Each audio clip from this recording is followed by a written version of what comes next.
adik-adik, selamat pagi. Aku mau kenal Tuhan, aku mau cinta Tuhan melalui firman-Nya.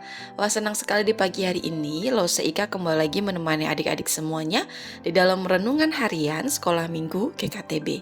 Nah, di pagi hari ini, sebelum kita merenungkan firman Tuhan bersama-sama, mari kita berdoa. Tuhan Yesus, terima kasih di pagi hari ini untuk kesempatan yang Tuhan berikan bagi kami semuanya. Kami semuanya boleh bangun dengan kekuatan yang baru, kesehatan yang baru, sukacita yang baru.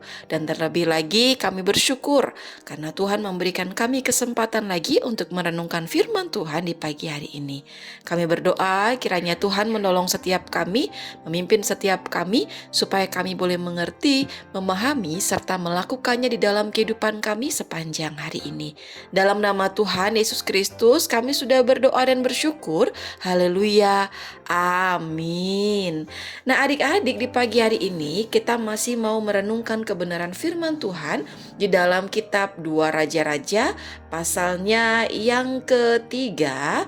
Adik-adik bisa membaca di dalam Alkitabnya masing-masing, dan Lause Ika akan membacakan untuk kita semuanya di ayatnya yang ke-9 dan ke-10. Demikianlah firman Tuhan. Maka berjalanlah Raja Israel dan Raja Yehuda dan Raja Edom. Tetapi sesudah mereka berkeliling 7 hari perjalanan jauhnya, maka tidak terdapat air untuk tentara dan untuk hewan yang mengikuti mereka. Lalu berkatalah Raja Israel, "Wahai, Tuhan telah memanggil ketiga raja ini untuk menyerahkan mereka ke dalam tangan Moab." Nah, adik-adik, pada waktu itu Yoram anak Nahab menjadi raja di Samaria atas Israel, dan ia memerintah selama 12 tahun lamanya. Akan tetapi sebagai seorang raja, sebagai seorang pemimpin, ia melakukan apa yang jahat di mata Tuhan. Ia masih hidup berpaut kepada dosa Yerobeam yang mengakibatkan orang Israel berdosa pula. Nah, pada waktu itu juga ada seorang raja Moab, ia bernama Mesa. Ia melakukan pemberontakan kepada Raja Israel. Karena sebagai seorang raja, ia juga harus membayar upeti kepada Raja Israel 100.000 anak domba dan bulu dari 100.000 domba jantan. Nah, karena Raja Mesa, Raja Moab ini memberontak kepada Raja Israel, maka Raja Israel ini meminta bantuan kepada raja-raja yang lain. Raja Israel meminta bantuan kepada Raja Yosafat dan juga Raja Edom untuk melawan Raja Moab. Nah, ketika dimintai bantuan oleh Raja Israel, Raja Yosafat dan juga Raja Edom ini menyetujui untuk membantu Raja Yoram. Nah, adik-adik, di dalam perjalanan mereka untuk melawan Raja Moab ini, ternyata mereka mendapat kesulitan. Mereka sudah berkeliling 7 hari lamanya. Mereka sudah berjalan jauh sekali. Akan tetapi ternyata mereka tidak mendapatkan air untuk tentara dan juga untuk hewan yang mengikuti mereka. Nah, atas kesulitan yang mereka hadapi, maka berkatalah Raja Israel, "Wah, jangan-jangan Tuhan ini menyerahkan kita semuanya ini ke dalam tangan Moab." Nah, akan tetapi karena ketiga raja ini kan ada Raja Yosafat, maka Raja Yosafat ini berkata kepada mereka bahwa adakah di sini seorang utusan atau seorang perantaraannya Tuhan, supaya kita dapat meminta petunjuk kepada Tuhan, supaya kita dapat tahu apa yang Tuhan mau nyatakan di dalam kehidupan mereka. Nah, adik-adik, karena Raja Yosafat ini mengatakan demikian, maka mereka segera berjumpa dan mencari siapa yang dapat menjadi perantaraan untuk dimintai petunjuk Tuhan. Dan pada waktu itu mereka ingat bahwa di sana ada seorang Elisa, ada Nabi Elisa.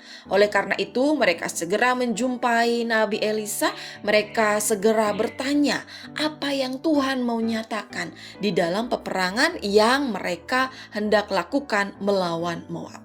Nah, adik-adik, ketika mereka berjumpa dengan Elisa, maka Nabi Elisa menyampaikan apa yang Tuhan mau nyatakan di dalam kehidupan mereka.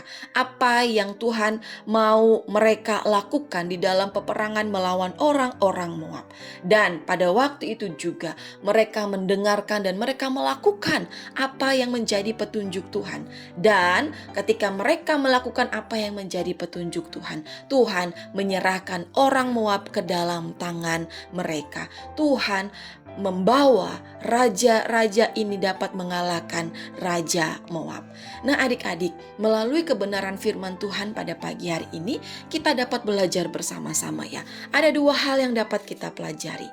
Yang pertama, yaitu di dalam kehidupan kita hari lepas hari, janganlah kita mengandalkan kekuatan kita, diri kita sendiri. Seperti kisah yang tadi kita sudah pelajari bersama-sama ya, bahwa Raja Yoram ini, ia mengandalkan dirinya sendiri. Ia merasa dia seorang raja, bahkan ditambah kekuatan dari Raja Yosafat dan juga Raja Edom, maka ia dapat mengalahkan orang Moab. Ia dapat mengalahkan Raja Moab.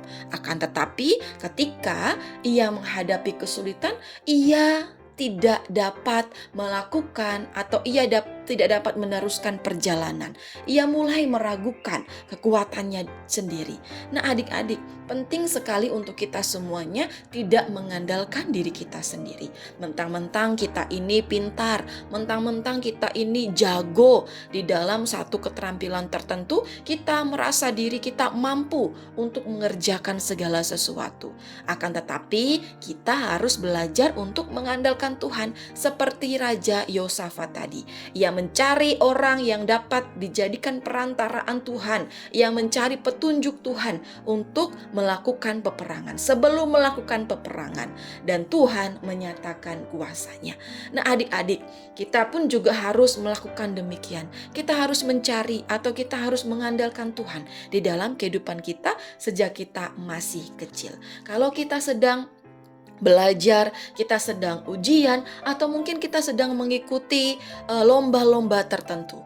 Bukan hanya kita mengandalkan keterampilan kita saja ya, tetapi kita juga harus mengandalkan Tuhan. Kita harus berdoa kepada Tuhan, kita harus menyerahkannya kepada Tuhan, supaya Tuhan memberikan kita kemampuan, Tuhan memberikan kita keterampilan untuk dapat melakukan apa yang kita sedang kerjakan.